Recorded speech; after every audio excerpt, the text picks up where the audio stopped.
Hello school leaders. NEP gives a lot of importance to AI and the internet in 21st century education.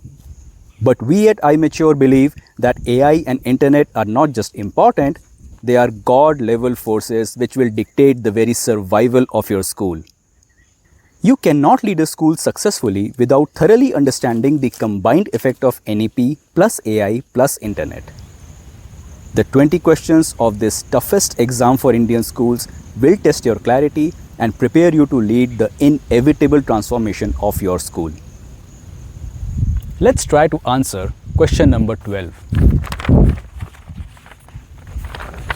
NEP promises that the students will be given increased flexibility and choice of subjects to design their own paths of study and life plans. Also, there will be no hard separation between curricular, extracurricular and co-curricular, or among arts, humanities and sciences, or between vocational and academic streams. It clearly means you won't be able to create well-defined batches of students. Then, how will you schedule the classes, assign the teachers and design the academic calendar of your school? This clearly looks like a planning nightmare for the school management.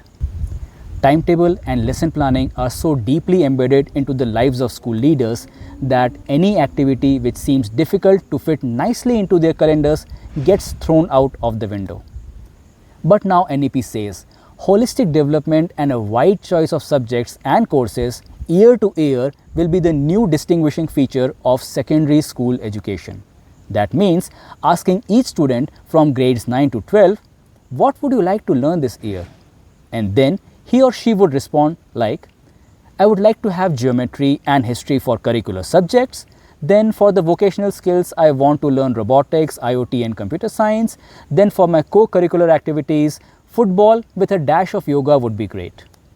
And if you can also help me learn clay modeling, that would be awesome. There is no way a school can conduct classes for all those choices for all of its students.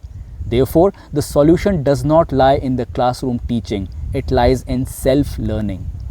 If a student chooses a unique path of study for himself or herself, then the student must also accept the responsibility of self-learning the things which are not taught in school's program. Is that some kind of a compromise that because school cannot conduct classes, so students have to settle for self-learning? Not at all. In fact, NEP wants schools to make their students learn how to learn. I am quoting from page 3 of NEP. Indeed, with the quickly changing employment landscape and global ecosystem, it is becoming increasingly critical that children not only learn, but more importantly, learn how to learn. Education thus must move towards less content and more towards learning how to think critically and solve problems, how to be creative and multidisciplinary, and how to innovate, adapt, and absorb new material in novel and changing fields.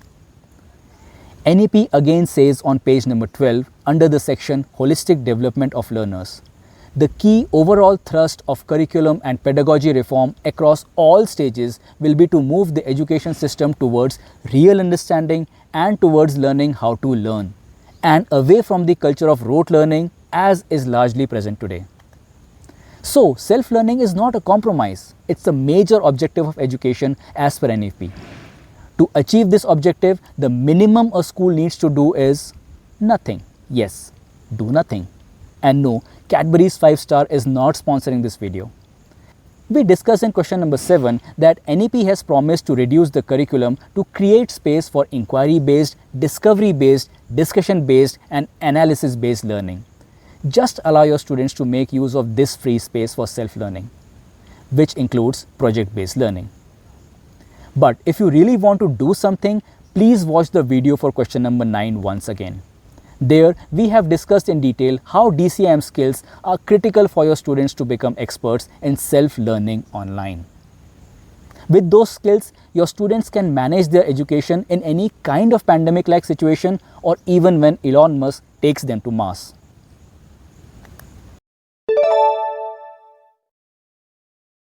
Dear educators, it is my professional duty, like a doctor, to warn you that if you don't take NEP plus AI plus internet readiness on high priority, your education career or business could possibly end before 2030. You are most welcome to discuss your action plan with me.